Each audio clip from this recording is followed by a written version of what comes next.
그래서 교회라고 하는 것은 바로 하나님을 만날 수 있고 하나님을 느낄 수 있게 교육하고 가이드하는 것이 교회다라는 거. 그래서 오늘은 이제 우리가 무엇이 중심이고 무엇이 우선인지를 다시 좀 바로 잡았으면 좋겠다 이거예요. 자, 믿음의 결국은 무엇입니까? 믿음의 결국은 영혼 구원이잖아요. 그죠? 믿음의 결국 우리가 믿고자 하고 믿으려고 하는 이유는 결국 내 영혼을 구원받기 위해서 내 영혼이 천국 가기 위해서다 이거예요. 이것이 기본, 기초가 돼야 되고 시작점이 돼야 되고 반석이 돼야 되는 거예요. 이것이 있어야 여러분이 교회 다 오실 때 확실한 목적이 생기는 거예요. 그냥 남들이 가니까 뭐 또 뭐 인맥 쌓고 뭐 좋은 거고 아예 뭐 때로는 힘들 때 좀 기대 보려고 이런 것이 아니라 확실하게 믿음이라고 하는 것은 나의 영혼이고 그 영혼이 구원받는 거고 그 영혼이 천국 가는 거구나. 이것이 먼저는 확실하게 다져지고 세워져야 된다 이거예요. 그러면서 이제 이렇게 다니다 보면 이제 어떠한 문제가 있을 때 하나님 앞에 기도하기도 하고 또 뭐 물질이 필요하거나 건강이 필요하거나 뭐 이런 것이 있을 때 또 하나님 앞에 기도하기도 하고 그거는 그 다음 문제다 이거예요. 그래서 1차원적인 거. 가장 시작점이고 가장 기본이 되는 거. 이것이 바로 영혼 구원이다. 그래서 그것을 교육하고 가르치는 것이 교회다. 그래서 교회의 존재의 이유는 바로 영혼 구원에 대해서 알리는 것이 교회의 존재의 이유다. 자, 여러분, 리즘 아십니까? 리즘. 리즘. 휴머니즘. 네, 휴머니즘. 우리말로 하면 이제 무슨 주의 뭐 이런 것이 되겠죠. 자, 휴머니즘과 그다음에 디오센트리즘 이렇게 이제 크게 두 가지로 나눠서 좀 설명을 해보도록 하겠습니다. 자, 디오센트리즘은 이제 신본주의를 말하는 거고, 휴머니즘은 이제 인본주의를 말하는 겁니다. 그래서 이제 교회 안에서도 신본주의로 가는 교회가 있고, 또 인본주의로 가는 교회가 있습니다. 근데 이제 계시록에 보면 7교회 중에 인본주의로 가는 교회는 넌 뜨겁지도 않고 차지도 않고 미지근하지도 않고 너는 아무짝에도 쓸데없다 그래서 결국은 그 끝이 엄청난 고난과 환란이 기다리고 있습니다. 그래서 우리 교회라고 하는 것은 처음에 제가 말씀드린 교회에 오는 목적 또 믿음의 목적은 영혼 구원이다. 이것이 새겨지면 우리는 신본주의를 배우지 않아도 신본주의로 가게 되어 있어요. 왜냐? 영혼이라고 하는 것은 내가 어찌할 수 있는 영역이 아니기 때문에 그래요. 육신이면 뭐 내가 건강을 챙기기 위해서 운동도 하고 좋은 것도 먹고 병원도 가고 뭘 이렇게 투자를 할 수 있는데 영혼은 나의 것이지만 하나님의 도우심이 있어야 되고 반드시 필요한 영역이기 때문에 내가 할 수 있는 것은 그렇게 많지 않다. 그래서 믿음의 목적, 교회 나오는 목적은 영혼 구원이다 그러면 우리는 반드시 어쩔 수 없이 신본주의로 갈 수밖에 없는 거예요. 그런데 이제 교회가 신본주의를 가르치지 않고 인본주의를 가르치게 된다. 그러면 여러분 인본주의를 가르치면 나쁜 것일까요? 난 사람인데 하나님은 당연히 신본이시고 신이시니까 하나님을 이해가는데 나는 사람인데 인본주의를 완전히 배척하고 인본주의를 멀리 해야 되는가? 인본주의는 내가 믿음으로 가는 데 있어서 발목을 잡는 것인가? 그렇지 않다 이거죠. 어떤 차이냐? 세상 말로 하면 이거죠. 한 끗 차이 아시죠? 한 끗 차이에서 정말 다 똑같은데 작은 거 하나의 차이가 완전히 다른 결과를 초래한다 이거죠. 그래서 신본주의, 인본주의 둘 다 좀 우리가 좀 이해하고 알아야 된다 이거예요. 당연히 신앙인이니까 신본주의를 가는 것은 마땅한 거죠. 그러면 신본주의가 무엇인지 알아야 되고, 그 신본주의를 하는 사람은 과연 인본주의를 적대시해야 되느냐? 그렇지 않다 이거예요. 하나님의 마음을 품고 사랑하는 거죠. 그러니까 이제 뭐라 그래야 되나요? 무엇이 중요하고 무엇이 우선하느냐 이거의 차이인 거죠. 인본주의는 사람이 먼저다. 그 멘트는 좋은 멘트다 이거예요. 말은 좋은 말이고. 그런데 그것이 이제 주의로 가고 리즘으로 가면 하나님과의 거리가 멀어지게 된다. 그럼 우리는 사람을 멀리 하냐? 그렇지 않죠. 하나님이 먼저이지만 하나님이 말씀해 주시는 그것을 기억하고 그 진리로 사람을 사랑하는 거죠. 하나님을 떠나서 사람을 사랑하는 거냐, 하나님의 가르침과 하나님의 은혜와 하나님의 도우심으로 사람을 사랑하는 거냐, 이 차이란 얘기예요. 하나님을 떠나서 사람을 사랑하면 그냥 사람으로서 그 인생이 끝나는 거지만, 하나님의 사랑을 힘입어서 사람을 사랑하면 그 인생은 영혼 구원이다 이거예요. 사람을 사랑하는 건 같은 거예요. 하지만 무엇이 우선하고 무엇이 중하고 무엇이 먼저인지를 우리가 인지하고 한다면 결과는 전혀 다르다. 그래서 왜 이런 말씀을 드리냐? 자, 몇 가지 이제 좀 설명을 드리면, 자, 인본주의와 신본주의는 인간과 하나님을 바라보는 중심이다, 이게 중심. 이게 무슨 중심을 가지고 인간을 보느냐, 하나님을 보느냐, 이런 차이가 되겠죠. 그래서 인본주의라고 하는 것은 그 중심이 사람인 거죠. 사람이 항상 먼저인 거예요.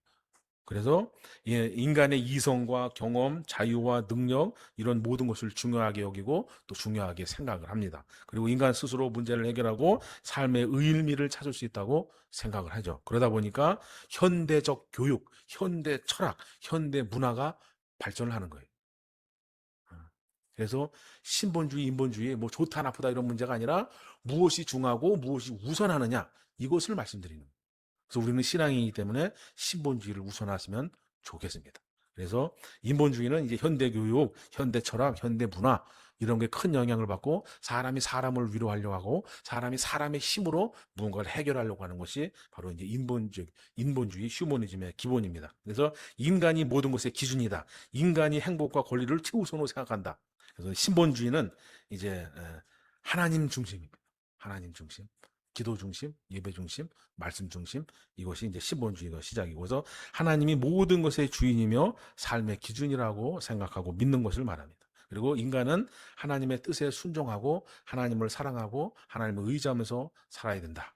그리고 성경을 최고의 권위로, 하나님의 진리이기 때문에 성경을 최고의 권위로 생각하고 또 그렇게 믿고 살아가는 것이 이제 신본주의의 삶이 되겠습니다. 그래서 하나님의 뜻이 가장 중요하다. 또 인간의 삶의 목적은 하나님 앞에 영광을 돌리고 하나님의 도우심 속에 살아가는 것이다, 이거예요. 네. 그다음에 이제 성경적 관점으로 이제 신본주의를 조금 더 설명을 드린다면, 자, 고린도전서에 보면은 그런즉 너희는 먹든지 마시든지 무엇을 하든지 다 하나님의 영광을 위하여 하라 그래요. 그리고 잠언서에도 보면 너희는 마음을 다하여 여호와를 신뢰하고 내 명철을 의지하지 말라. 나의 명철, 즉 나의 힘, 나의 능력, 나의 지식, 나의 지혜, 뭐 이런 것들을 의지하지 말라는 거예요. 왜냐면 이것은 인간이기 때문에 한계가 있고, 예를 들면 무엇을 배워서 한다. 그러면 배운 것만큼만 되는 거예요. 그 이상의 능력은 우리 인간은 발현시킬 수가 없다. 근데 하나님은 그렇지 않죠. 그래서 하나님의 도우심을 바라면 내가 생각지 못하던 것까지도 하나님은 하게 하시는 그런 것을 여러분이 체험하실 수 있습니다. 그래서 다만 이제 성경은 인간의 존엄성도 중요하게 여긴다. 그래서 창세기에 보면은 이제 하나님이 하나님의 형상으로 인간을 만드신 거죠. 우리가 누굴 닮았냐면 하나님을 닮은 거예요. 그래서 우리가 하나님을 배제하고 우리가 사랑하자 이게 아니라, 우리는 하나님의 형상대로 지음을 받았기 때문에 우리가 서로를 사랑하면 그것은 하나님을 사랑하는 것과 같은 거예요. 그냥 하나님을 배제한 채 우리가 서로 이게 이 인본주의가 어떻게 대하고 어떻게 바라보고 어떻게 하냐에 따라서 정말 이게 값진 능력이 되는 거고 값진 상급이 되는 건데, 이걸 잘못 깨닫고 잘못 활용하면 어떻게 되냐면 바벨탑 같이 되는 거예요. 창세기에 보면 이제 바벨탑이라고 하는 것이 있습니다. 그때는 이제 지구상에 언어가 하나였어요. 언어가 하나. 다 생긴 건 다 다른데 언어는 또 하나예요. 그러니까 노아의 홍수의 사건을 겪고 나서, 야, 우리가 흩어지지 말자. 우리가 흩어지니까, 야, 이거 안 된다. 이거 위험할 때 우리가 서로 도울 수 없고 그 위험을 이길 수 없다. 근데 우리가 모여서 함께 살자. 그러면서 이제 막 바벨탑을 쌓기 시작하는 거예요. 하나님이 쌓지 말라고 하는 그 바벨탑을 자기들의 기술과 자기들의 힘과 자기들의 그 결집성을 믿고 쌓았습니다. 왜냐하면 하나님은 모든 것이 흩어져서 이 세상에, 이 지구에 편만하고, 이 지구에 창대하고, 이 지구를 아름답게 관리하고, 이 지구를 이렇게 하라고 이 명령을 주셨는데, 그걸 배제한 채, 야, 우리는 모여 살아야 돼, 우리의 힘으로 우리가 뭘 해보자 쌓아온 게 그게 바벨탑이에요. 그래서 결국 바벨탑 쌓아갈 때 하나님이 이렇게 보시다가, 야, 이 도저히 안 되겠네 쟤네들. 그래서 바로 언어를 갖다가 싹, 지금 우리가 쓰는 언어로 싹 바꿔버립니다. 그래서 어제까지만 해도 어디 가자 그러면 예 그랬는데 어디 가자 이러는 거예요. 어디 가자 뭐 컴온 요리캄 막 이래 알아듣는 거예요. 그래서 그 당시에 자기네들끼리 이제 언어가 맞는 사람끼리 모여서 지금 이제 이렇게 흩어져서 살게 되는 거예요. 이게 하나님의 뜻을 거역하면 하나님은 어떻게든지 새로운 우리가 알지 못하는 방법으로 결국은 언어만 하나 바꿔놨을 뿐인데 흩어질 수밖에 없는 사건이 되는 거예요. 근데 이제 아이러니하게 지금은 현대 과학, 현대 기술로 언어가 하나 되죠. 이 핸드폰만 있으면 언어가 하나 되잖아요. 어. 핸드폰이 없어도 이건 하나 되죠. 되잖아요, 그죠? 근데 지금은 이렇게 안 해도 된다. 예전에는 뭐 아무 데나 가도 이름 막 쓴단 말인데 지금은 이제 핸드폰에다가 얘기하면 바로 여기다 켜놓고 그냥 이렇게 이거 얼마예요? 그러면 여기서 찐따 짜와 만다 운동화 막 이래. 그리고 막 주잖아요. 그래서 지금은 이렇게 이 현대 기술로 다시 우리가 어떻게 알던 모르던 바벨탑을 쌓아가고 어. 예. 맞는 말이잖아요. 그죠? 진 땅에는 장화를 신어야 되고 마른 땅에는 운동화를 신어야 돼요. 예, 우리는 하나님의 형상을 따라서 지음을 받았기 때문에 우리가 하나님의 그 사랑을 입으면 사람을 사랑하지 말아라. 이웃을 사랑하지 말아라. 형제를 사랑하지 말아라. 그래도 사랑해요. 우리는.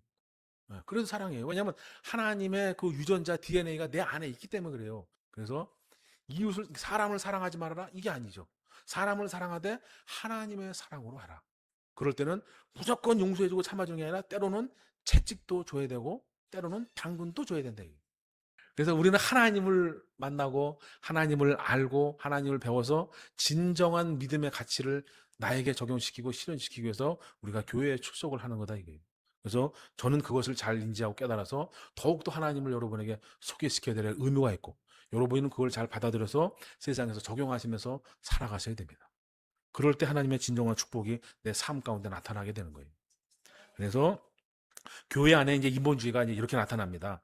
하나님보다 사람의 어떠한 것을 더 우선시하는 거예요. 그래서 하나님 말씀보다 어떠한 이제 의제가 있을 때 하나님 앞에 기도하고 하나님의 어떠한 이런 도우심을 하라는 게 아니라 사람의 의견이나 다수결을 택하게 되고 그다음에 성공과 축복을 더 중심으로 해서 교육을 하고 그래서 하나님의 뜻보다 건강, 부호, 성공, 행복, 행복의 신앙 또 어떤 이런 것을 세상적 가치로 더 우선을 삼게 하는 교회가 인본주의 교회가 되는 거고 그다음에 내가 느끼면 좋으면 된다. 내가 느끼기에 좋으면 된다. 내 마음의 위로가 되면 된다. 이러한 감병, 진리보다는 감정을 우선으로 해서 이렇게 교육하고 이끌어가는 교회도 인본주의 교회가 되는 거고 그리고 회개를 가르치지 않는 교회, 죄에 대해서 죄를 인식하게 하고 회개를 가르치지 않는 교회가 인본주의 교회가 되는 거예요.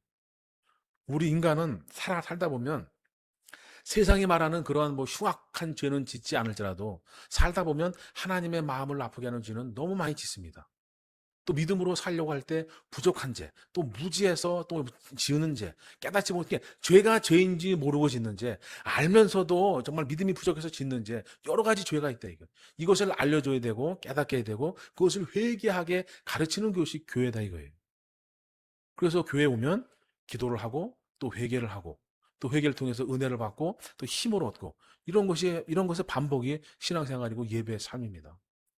그래서 근데 그 성경적 신앙적 죄는 우리가 기도를 해야 되고 성경을 많이 보셔야 된다.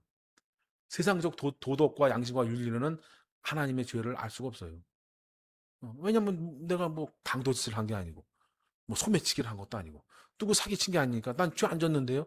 이렇게 인식한다 이거죠.